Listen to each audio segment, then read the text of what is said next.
E aí, tudo bem? Como é que você tá? Se você tá vendo esse vídeo ou ouvindo esse áudio, é porque de alguma forma a nossa mensagem chegou até você. Então eu quero te pedir pra você se inscrever no nosso canal e também deixar a sua curtida nesse vídeo, porque isso nos ajuda a impulsionar a mensagem de Cristo. Agora a mensagem será liberada, que Deus te abençoe e a gente se vê por aí. Valeu!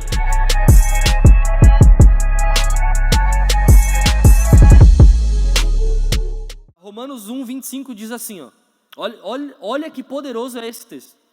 Trocaram a verdade de Deus pela mentira e adoraram e serviram as coisas e seres criados em lugar do Criador, que é bendito para sempre. Amém.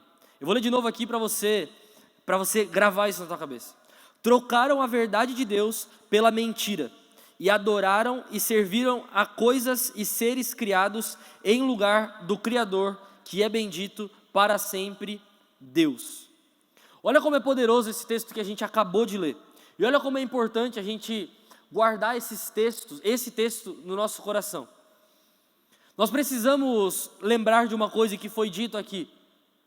Todos nós temos um propósito de Deus para estar nessa terra. Você consegue acreditar nisso? Você tem um propósito de Deus para estar nessa terra? Amém ou não amém, gente? Senão você pode cair morto aí agora, porque não tem mais o que fazer nessa terra, né? Então, todos nós temos um propósito de Deus nessa terra. Todos nós estamos aqui para alguma coisa, estamos vivos por algum motivo. Respiramos, vamos acordar amanhã por algum motivo. Segunda-feira, você tem alguma coisa para resolver semana que vem, não? Sim ou não? Eu não posso morrer agora, eu tenho um Natal ainda para passar, né? Tenho o Ano Novo, tenho um Brasil para ver se sendo campeão. Amém ou não amém? Olha aí, ó. Então, a gente precisa caminhar por alguma coisa, a gente precisa caminhar por algo. O teclado está fechado, eu acho, Luquinha. Abre o teclado pro Luquinha ali, senão ele vai ficar ali dublando. Mostra que tu sabe tocar, Luquinha. Então, olha só como é importante a gente guardar isso no nosso coração. Todos nós temos um propósito para viver nessa terra, algo para fazer nessa terra. E isso faz com que nós venhamos a nos motivar para continuar vivos. Então, você quer ver só uma coisa? Deixa eu te dar um exemplo. Quem aqui não é casado e sonha em casar um dia? Tá namorando, tá solteiro ou não tá? Sonha em casar. Você sonha em casar um dia? Ok. Quem aqui sonha em ter filho algum dia? 1 filho, 2 filhos, 10 filhos, 15 filhos, 50 filhos. Você sonha em ter filho um dia? Ok. Qual é o motivo que eu vivo? O que me motiva a viver? Não sei você, mas são os meus sonhos, os meus planos, os meus propósitos, aquilo que eu quero fazer. Isso me motiva a continuar vivendo. Isso me motiva a continuar vivo. Então, eu sei que eu preciso segunda-feira acordar e ir trabalhar porque eu tenho conta para pagar. Porque o dinheiro não é o meu senhor, mas o dinheiro me ajuda em muita coisa, né? É ou não é verdade? Senão, o senhor lá, dono da Celeste, que vai cortar minha luz, né? O dinheiro não é meu senhor, mas senão o senhor lá, dono da Semasa, vai cortar minha água. Então, o dinheiro não é o meu senhor, mas eu preciso do dinheiro para fazer um monte de coisa. Então segunda-feira eu vou acordar cedo e trabalhar. Então nós vivemos nessa terra, gente, por algum propósito. Você está aqui agora por alguma coisa. Você vai estar aqui amanhã por alguma coisa. Vai estar aqui segunda, terça, quarta, por alguma coisa. Então existe um propósito nessa terra para o qual nós estamos vivendo. Amém ou não amém? Sim ou não? A pergunta que eu te faço é: se nós estamos vivendo por isso, qual é a vida que estamos tendo? Porque muito nós olhamos para o final, para o propósito. Eu olho para o meu casamento, para a minha festa lá, né? Você entrando toda linda, vestida de noiva, né? Você aí todo bonitão, vestido de noivo. Ou então lá com os seus filhos criados, te dando um monte de orgulho. Mas esse é o fim. Esse é o fim lá. Quando chegar lá no final, sonho realizado. Mas e o caminho para que isso se realize? Então, quando você está, por exemplo, na escola. Quando nós estamos na escola, quem aqui já passou pela escola, né? Espero que todo mundo, né? Quando nós estamos na escola, olha a loucura que a gente entra. Quarta-feira é dia de entregar o trabalho e a gente não fez o trabalho.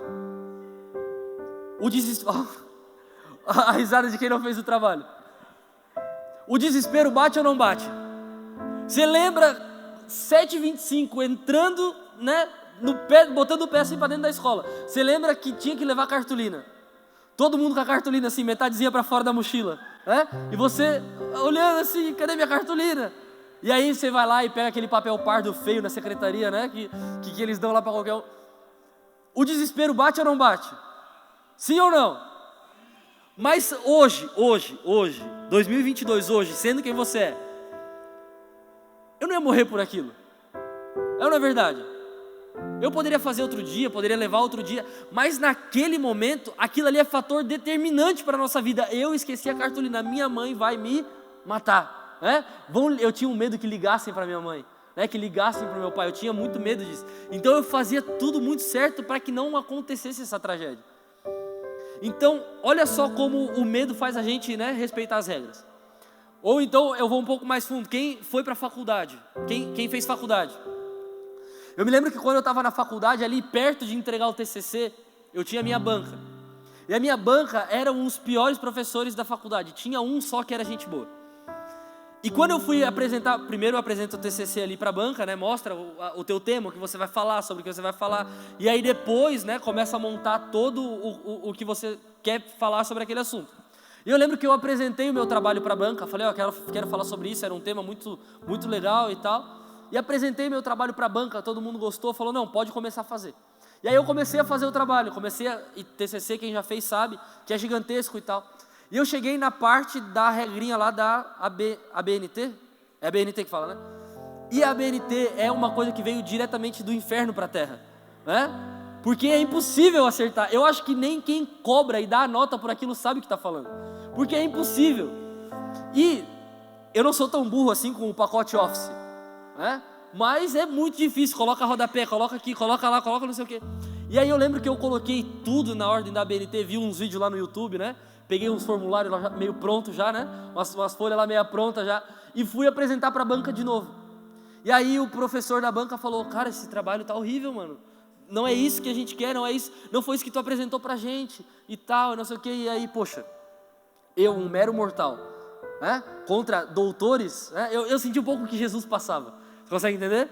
Contra os doutores da lei, contra os mestres, que aí não tem argumento. Enfim, fui lá e fiz o trabalho todo de novo.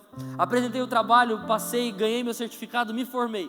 Hoje, para mim, aquilo não iria acabar com a minha vida. Era uma semaninha ali de perrengue, de dificuldade.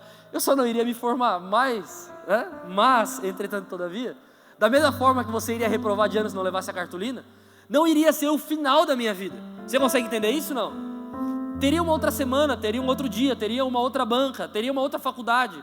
Enfim, teria uma saída. Mas quando a gente está no meio do perrengue, quando a gente está no meio do problema, a gente tem uma coisa: a gente não consegue ver a solução. Você já passou por isso na tua vida? De estar no meio de um problema, de estar no meio de uma dificuldade, de estar ali ponto a morrer, e você não consegue ver a solução, você não consegue ver a saída. Quantas vezes a gente já passou por isso? Quantas vezes a gente já estava procurando alguma coisa? Quem aqui nunca procurou uma fita crepe e a fita crepe estava no braço? Não é verdade? Quem nunca procurou o celular e o celular estava na mão? Porque às vezes a gente está procurando as coisas e as coisas estão muito mais perto do que a gente imagina. Mas por que a gente está procurando aquilo que está perto e a gente não consegue encontrar mesmo estando perto? Porque nós estamos longe de nós mesmos. Porque a gente está longe da realidade, a gente começa a fazer coisas na nossa vida, a viver coisas para nos tirar da realidade. E aqui é onde muitas pessoas recorrem à droga, recorrem ao álcool, recorrem a 1 milhão de coisas, porque querem sair da realidade. É só isso. O álcool, a droga, a prostituição, a pornografia, 1 milhão de coisas que você pode fazer que vão te roubar da tua realidade. Mas sabe qual que é o grande problema de nós sermos roubados da nossa realidade? É que quando eu não estou na minha realidade, eu não consigo aceitar a minha realidade. Eu só consigo, presta atenção nisso, eu só consigo aceitar a minha realidade uma vez que eu entendo a minha realidade. Então eu só consigo aceitar que eu sou um pecador quando eu entendo os meus pecados e eu olho para alguém que é muito santo. Consegue entender isso? Esses dias eu passei por uma experiência engraçada. Eu comprei uma camiseta do Thiago e eu pedi para ele uma camiseta preta, mas não tinha mais camiseta preta. E aí ele me deu uma camiseta lá, acho que não era cinza, para mim era preta, grafite. E ele falou, mano, essa camiseta não é preta, essa camiseta é grafite. E eu, mano, isso aqui é preto, olha aqui, eu tava com a camiseta, olha aqui, isso aqui é preto. Aí ele falou, procura alguém que tá com a camiseta preta e coloca do lado pra tu ver. E aí eu fui numa pessoa, a pessoa tava com a camiseta preta, eu fiz assim, e a camiseta ficou cinza claro, do lado do preto. Porque eu expus a minha camiseta, que não era preta, diante de uma camiseta preta. É por isso que quando eu e você estamos muito perto de Jesus, a gente não consegue se achar o perfeito e o bonzão. A gente sabe que somos pecadores e somos falhos, porque os meus erros, o meu pecado chegou perto de alguém que é muito santo e que não tem pecado. Mas qual é o problema disso? Agora eu vou ficar perto de Jesus para ele ficar mostrando que eu sou pecador? Não, eu vou ficar perto de Jesus porque Ele é a saída para os meus pecados. Consegue entender isso? Jesus não me rouba da realidade, Jesus me entrega a minha realidade. Consegue entender? Eu sou pecador, eu sou falho, eu sou errante, mas ninguém nunca chegou perto de Jesus e saiu do mesmo jeito. O paralítico sai andando, o cego sai enxergando, o surdo sai ouvindo, o pecador, se arrependendo dos seus pecados, sai uma nova criatura. Por isso que todas as pessoas que chegam perto de Jesus, Jesus diz, agora vai e não peques mais. Você lembra Jesus quando está lá na casa? E eles descem um coxo pelo telhado. O coxo precisava do quê, gente? O que um paralítico precisa? Ele precisa andar. O paralítico não precisa ter os seus pecados perdoados. Um paralítico precisa andar. E aí aquele paralítico agora, então ele é colocado diante de Jesus pelo telhado. E aquilo ali choca todo mundo. Imagina, você está aqui agora, desce, né, o James Bond pelo telhado ali, envolto em cordas de aço. Não tem como não olhar, então roubou a cena. E aí Jesus, olhando para aquele cara, disse, os teus pecados estão perdoados. E aí os fariseus, os mestres da lei que estão ali em volta, ficam falando, quem é esse que perdoa pecados? Quem é esse que pode dizer os seus pecados estão perdoados? E aí Jesus diz, para que vocês saibam que eu sou o Filho do Homem, eu digo, levanta e anda. Ou seja, às vezes a gente chega perto de Jesus por uma coisa e recebe tudo aquilo que a gente precisa. Consegue entender? Às vezes a gente chega perto de Jesus porque a gente está sem emprego e aí Jesus pode nos dar um emprego. A gente chega perto de Jesus porque a gente está sem amigos e aí Jesus pode nos dar amigos. A gente chega perto de Jesus porque a gente está sem grana e aí Jesus pode nos dar grana. A gente chega perto de Jesus como aquele paralítico, ele queria andar e saiu com seus pecados perdoados. É porque Jesus não é o que você precisa, Jesus é o pacote completo para você viver a sua vida. Então Jesus não é somente aquilo que eu preciso, porque cada dia eu preciso de uma coisa, meu irmão. Tem dia que eu acordo não tanto pecador assim, eu acordo mais santinho, né, mais parecido com Jesus. E naquele dia, eu preciso que o amor de Cristo esteja sobre a minha vida, para que eu não me torne um orgulhoso, porque eu não pequei. Quem é que não pecou? Consegue entender isso? E aí um dia lá, dia 5, primeiro dia útil do mês, eu acordo com a minha conta com dinheiro. E aí eu não preciso do Deus da provisão, porque eu tenho grana. Aí eu me lembro do Deus da provisão quando? Lá do dia 20 e poucos, quando não tem mais dinheiro, né? Hoje, por exemplo. Não tem dinheiro para sair comer um pastel, né? Consegue entender isso? Por quê?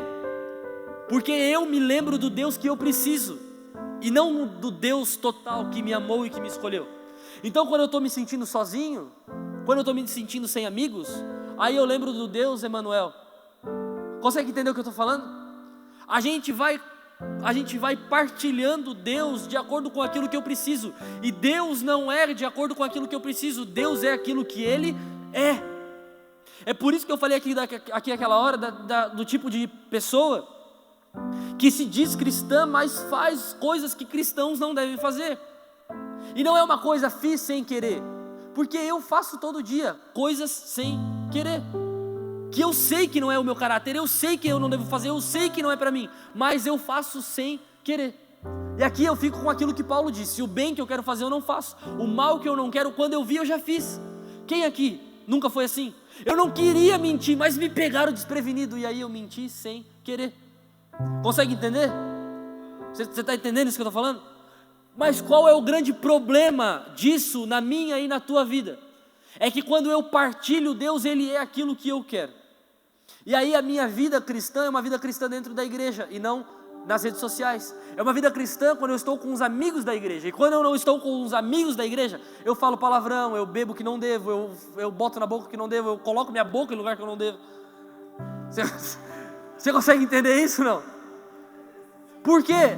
Porque Deus é o Deus da igreja, meu irmão. Deus não é o Deus da igreja, Deus é o teu Deus. É o Deus que está no teu coração. Então não é o Deus do sábado à noite, não é o Deus do domingo à noite. É o Deus da minha vida que está comigo 24 horas por dia, 7 dias na semana, onde eu não posso me esconder dele.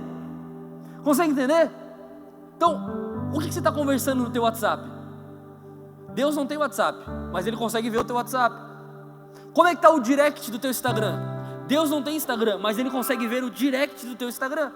Isso que eu estou falando para você, gente, não é a dita por aí, a teologia do cagaço, não.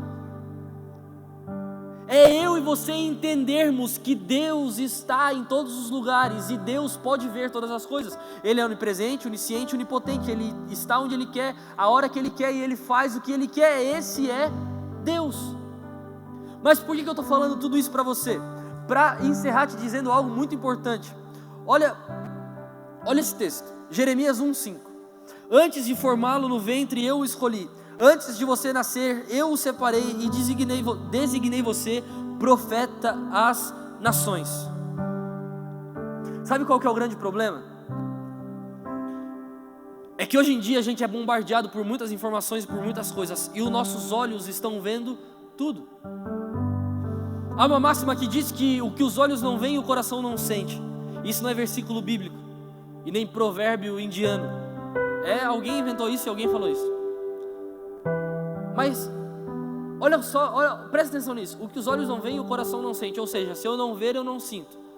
Se eu não ver alguém falando mal de mim, ver falando mal é difícil, né? Ouvir falando mal de mim, eu não vou sentir aquela pessoa sendo falsa. Se eu não ver alguém roubando algo que é meu, eu não vou ter uma visão ruim daquela pessoa. Ou seja, eu vou me enganando. E aí, quando Jeremias escreve isso, que desde o ventre nós já somos escolhidos, que Deus já nos escolheu nele, que Deus já nos separou nele. Quando a gente fica ouvindo isso, isso tudo é bonito, é lindo. Saber que quando eu estava lá na barriga de mamãe, Deus já tinha me escolhido. Olha que lindo isso, olha que profético isso.